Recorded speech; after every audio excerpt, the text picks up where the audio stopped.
నమస్తే, welcome to our channel. నేను మిస్సిరి. జగన్మోహన్ రెడ్డి గారి లండన్ పర్యటన అయితే వాయిదా పడిందని చెప్పేసి ఢిల్లీ నుంచి లీక్లు వస్తున్నాయి. మరి ఇందులో ఎంతవరకు వాస్తవం ఉందనేది మనకు తెలియజేయడానికి మనతో పాటు ఉన్నారు ప్రముఖ సీనియర్ జర్నలిస్ట్ జగదేవ్ గారు.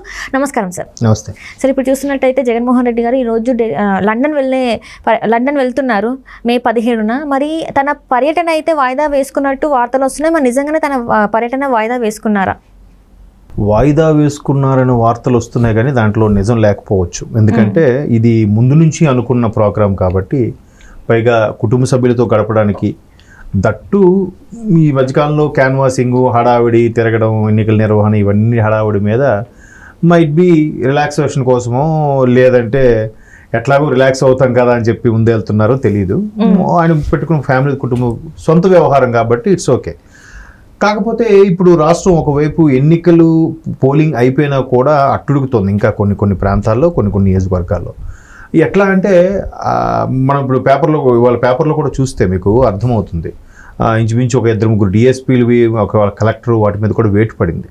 అంటే హింసాత్మక ఘటనలు చెలరేగుతున్నాయి, వీళ్ళేం పట్టించుకోవట్లేదు, ఎందుకు వీళ్ళలాగా నిమ్మక నీరెత్తినట్టున్నారు, అసలు కారణం ఏంటి, వీటి మీద ఎంత సీరియస్ అయిందంటే చీఫ్ సెక్రటరీ గారికి, డీజీపీ గారికి కేంద్ర ఎన్నికల సంఘం స్వయంగా వచ్చి వివరణ ఇవ్వాలనేంత వరకు వచ్చింది. అఫ్ కోర్స్ నిన్న వెళ్ళారు, వివరణ ఇచ్చారు. వివరణలో భాగంగా ఇప్పుడు అటువైపు నుంచి వాళ్ళు షాట్లు కొడుతూనే ఉన్నారు. కేంద్ర ఎన్నికల సంఘం పలానా దగ్గర ఎందుకు అలా జరిగింది, ఇక్కడ ఎందుకు జరిగింది, ఇక్కడ ఈ దాడి ఏంటి, మీరు ముందే ఊహించలేదా, మీకు ఇంటెలిజెన్స్ మీకు పనిచేయట్లేదా, మీకు ఎవరు ఇన్ఫర్మేషన్ ఇవ్వలేదా, లేదా ఎంత సీనియర్లు కదా మీరు, ఎంత అనుభవజ్ఞులు కదా. చీఫ్ సెక్రటరీ, డీజీపీ అంటే ఆల్మోస్ట్ ఆల్ ఒక 20 ఏళ్ళు అనుభవజ్ఞులు ఉన్న సివిల్ సర్వెంట్సే కదా ఉండేది అందులో. సో మీరు అలాగా ఎస్టిమేట్ చేయలేకపోయారా ఏంటి? దేని దగ్గర కూడా వీళ్ళ దగ్గర ఆన్సర్ లేకపోతే ఏముంటుంది పరిస్థితి? ఎందుకు మీరు అలాగా ప్రవర్తించాల్సి వస్తుంది, కారణం ఏంటి అని మేము డైరెక్ట్గా అడిగితే ఇంకా వచ్చి ఫోన్లో కూడా ఎక్స్ప్లెనేషన్ కాదు, మెయిల్లో ఫ్యాక్స్లో ఇచ్చే ఎక్స్ప్లెనేషన్ కూడా కాదు. అందుకు ఇద్దరు రమ్మన్నారు, వెళ్ళారు, ఎక్స్ప్లెనేషన్ ఇచ్చారు, వచ్చారు. ఎక్స్ప్లెనేషన్ ఇచ్చిన మరుక్షణం వెంటనే వాటి మీద వేటు పడింది కూడా, ఎవరు కలెక్టరు అలాగే డిఎస్పీ, వాటి మీద కూడా. మన కొంతమంది అధికారులు ఏదైతే ఇంకా ప్రభుత్వం ఆపద్ధరం ప్రభుత్వంగా ఉన్నా కూడా ప్రభుత్వం తరపున పనిచేసే వాళ్ళు చాలామంది ఉన్నారు కాబట్టి అటువంటి వాళ్ళ మీద వేటు పడడం మనం చూసాం. అంటే ఇంకా ఎన్నికల కమిషన్ చాలా కొంచెం స్ట్రిక్ట్గా నిష్పక్షపాతంగా వ్యవహరించబట్టి ఈ మాత్రం చర్యలు జరుగుతున్నాయి. లేకపోతే గడిచిన 4-5 ఏళ్లలో మీరు చూస్తే, అంటే సుమారుగా 4 సంవత్సరాల 10 నెలల్లో చూస్తే మీరు ఇంకా చాలా జరిగాయి, జరగకపోవడం జరిగాయి, చాలా జరిగాయి. వేటి మీద చర్యలు లేవు, ఎవరు మాట్లాడడానికి లేదు, ఎవరు నోరెత్తడానికి లేదు. అయితే ఇప్పుడు అక్కడక్కడ చెదురుమదురు ఘటనలు జరగడానికి కారణం ఒకటి, గత 4 సంవత్సరాల 10 నెలలుగా ఎవరైతే బాగా విసిగిపోయి ఉన్నారో వాళ్ళందరూ ఇంకా వాళ్ళ సహనం చచ్చిపోయి, వాళ్ళు విసిగిపోయి, ఒక ఇరిటేట్ అయిపోయి తిరగబడే పరిస్థితిలో కూడా వచ్చారు. వచ్చినప్పటికి కూడా వాళ్ళకి సరైన నిజమే కదా, కొన్నిద్దరికి సమంజసం చేసి చెప్పాలి, లేదా ముందు వీళ్ళు చేసిన పొరపాటు వల్ల కదా వాళ్ళు ఇదయ్యారని చెప్పి వ్యవస్థ అనేది పోలీసులు కానీ ఎవరైనా నచ్చజెప్పడం కానీ సర్దుబాటు చేయడం కానీ చేయాలి. అలాగే లేకుండా ఒకవైపే పాక్షికంగా పనిచేయడం ఏమవుద్ది, ఇట్లాంటి చర్యలు తీసుకుంటారు. ఇలాంటి ఎంత పరిస్థితుల్లో ఉంటున్న నేపథ్యంలో ముఖ్యమంత్రి అనే వ్యక్తి మరలా రెస్ట్ కోసమో, లేదంటే ఫ్యామిలీ ట్రిప్పో, లేదంటే మరే ఇతర కారణాల వల్ల వెళ్తున్నారు. బట్ వెళ్ళే కారణాలు చాలామంది చాలా రకాలుగా చెప్తున్నారు. అది మనం దాని గురించి మాట్లాడవచ్చో మాట్లాడకూడదో కూడా తెలియదు. రకరకాలుగా సోషల్ మీడియా కూడా వార్తలు వినిపిస్తున్నాయి. ఇంకా ఆయన ఇప్పుడు ఈ టైంలో వెళ్ళడం ఏంటి, దేనికోసం వెళ్తున్నారు, ఏదో లిటిగేషన్ ఉంది, ఏదో లింకప్ ఉంది, అది కూడా మళ్ళీ రాష్ట్ర ప్రభుత్వానికి దీనికి లింకప్ ఉన్న విషయమే అయి ఉంటుంది. ఏవో రకరకాలుగా ఎవరితో వచ్చింది వాళ్ళు మాట్లాడుతున్నారు. ఇటువంటి సందర్భంలో రాష్ట్రం ఇట్లా ఇబ్బంది పడి ఇదైనప్పుడు, ఆపద్ధర ముఖ్యమంత్రిగా ఉన్నప్పుడు, ఎందుకంటే ఈ నెల కూడా రిలీజ్ చేయాల్సిన పథకాలు ఏవైతే ఉన్నాయో రిలీజ్ చేశారు కదా. నేను ఆపద్ధర ముఖ్యమంత్రి కదా, నాకు సంబంధం లేదని అనుకోలేదు కదా. చేసినప్పుడు ఆ పథకాలు ఇప్పుడు కూడా పరిస్థితి బాగాలేదు, ఎప్పుడో సమీక్ష నిర్వహించాలి, ఏం జరుగుతుంది, ఎక్కడికెక్కడ శాంతి భద్రతలు కాపాడాల్సిన బాధ్యత కూడా ఉంటుంది కదా. ఆ బాధ్యతలేమీ పడకుండా, నిర్వర్తించకుండా విదేశాలకు వెళ్ళిపోతున్నారనే అంశం అయితే ఇప్పుడు తెర మీద సోషల్ మీడియాలో కానీ న్యూస్లో కానీ ఎక్కువగా వినిపిస్తుంది. సో బాధ్యత గల ముఖ్యమంత్రి ఉంటే అవన్నీ చూడాలి కదా అని కదా, అంతే కదా. బట్ చూడట్లేదు. అక్కడ పైగా చీఫ్ సెక్రటరీ, డీజీపీ వాళ్ళిద్దరికి కూడా రాష్ట్ర పెద్ద బాసులు వాళ్ళిద్దరు, వాళ్ళు పిలిచి ఎక్స్ప్లెనేషన్ ఇచ్చినప్పుడు కూడా అక్కడ ప్రభుత్వం ఏంటి, ఏం చేస్తుంది అనే ఈ పాయింట్అవుట్ కూడా చేస్తారు కదా. అలా పాయింట్అవుట్ చేసినప్పుడు ప్రస్తుతానికి ముఖ్యమంత్రిగానే, ఆపద్ధర ముఖ్యమంత్రిగా ఉన్న జగన్మోహన్ రెడ్డి గారికి అది కొంచెం ఇబ్బందికర పరిస్థితులే. బట్ ఆయన ఇప్పుడు మనలాంటి మధ్యతరగతి వాళ్ళు అనుకోండి, సరే అయ్యో రిజర్వేషన్ చేయించేసావు లేక ఫ్లైట్ టికెట్ బుక్ చేసేసావు, క్యాన్సిల్ చేసుకుంటే డబ్బులు నష్టపోతాం అనుకోవడానికి ఆ స్థాయి వ్యక్తులకు ఏముందండి. క్యాన్సిల్ చేసుకున్నాం మళ్ళీ కావాలంటే చేసుకోలేరా, ఇమీడియట్ గా ఓన్ చార్టర్ ఫ్లైట్ లో కూడా వెళ్ళేంత కెపాసిటీ ఉన్న నాయకులు కాబట్టి ఎప్పుడైనా వెళ్ళొచ్చు. స్పెషల్ జెట్ ప్లాన్ లో వెళ్తున్నట్టు మనకి వార్తలు వస్తాయి ఉన్నాయి కాబట్టి మేబీ ఇప్పుడు దానికి ఏముంది, ఆ స్థాయి వ్యక్తి ఈజీగా అనుకుంటే వెళ్ళగలరు కూడా.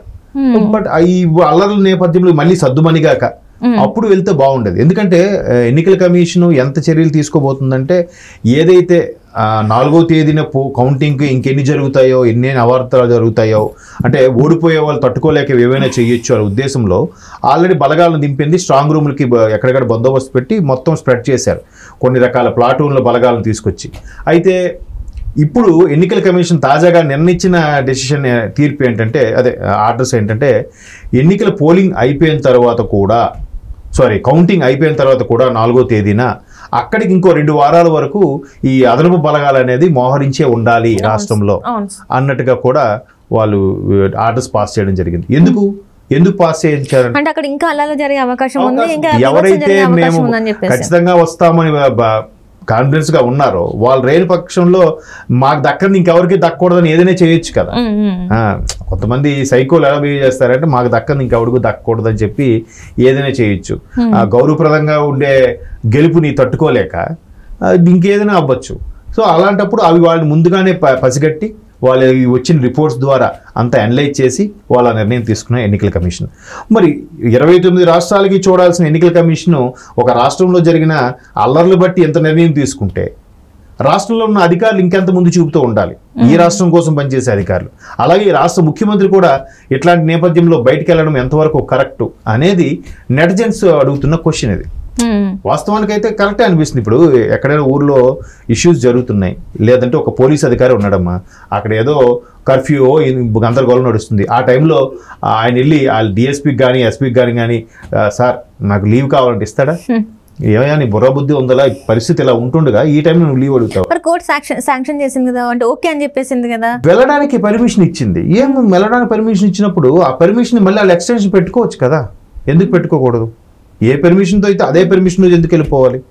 మళ్ళాంటి వాళ్ళం అయితే పెర్మిషన్ ఒకటి, రెండోది అయ్యో రిజర్వేషన్ ఛార్జీలు వేస్ట్ అయిపోతే క్యాన్సిలేషన్ అయితే తిరిగి అమౌంట్ రాదు, ఫ్లైట్కి కూడా మ్యాక్సిమం కట్ అయిపోయి ఎంత వస్తుంది, 200, 300, 600, 700 వస్తుంది, ఎంత అమౌంట్ పోతుంది, ఎందుకులే అని చెప్పి అనుకుంటాం. వాళ్ళకి ఏముంది, మీరు అన్నట్టు ఓన్ చార్టర్ ఫ్లైట్లో వెళ్తున్నారు అన్నట్టుగా వార్తలు వస్తున్నాయి అన్నారు.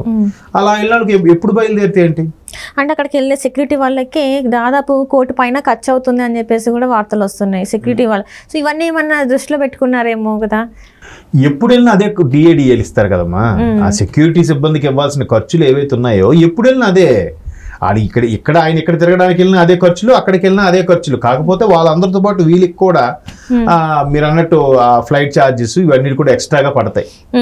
అలా పడినప్పుడు అవి అదనపు ఇదే అదంతా ఏముంది, ప్రభుత్వమే భరిస్తుంది కదా. ప్రభుత్వం అంటే అవంతా మళ్ళీ ప్రజల మీదకే. ఎందుకంటే గతంలో కూడా చాలా మంది ముఖ్యమంత్రులు ఇలాగే నా చిన్నప్పుడు అనుకున్న ఒక ముఖ్యమంత్రి అతనికి బైపాస్ సర్జరీ ఏదో అవడం కోసం ఫ్యామిలీతో పాటు ఆయన విదేశాలకు వెళ్ళిపోయాడు అన్నట్టు కూడా చాలా రకరకాల కథనాలు వచ్చాయి. మరి అది సర్వసాధారణం అయిపోయింది. ఇప్పుడు ఎవరైనా ఫ్యామిలీతో వెళ్తున్నారంటే ఖర్చు మొత్తం ప్రభుత్వం అంటే ఆ భారం అంతా మళ్ళీ ప్రజలపైన. సో ఇలాంటి సందర్భంలో వెళ్ళడం అనేది వాళ్ళే ఆలోచించుకోవాలి. Right sir, right. Thank you so much sir.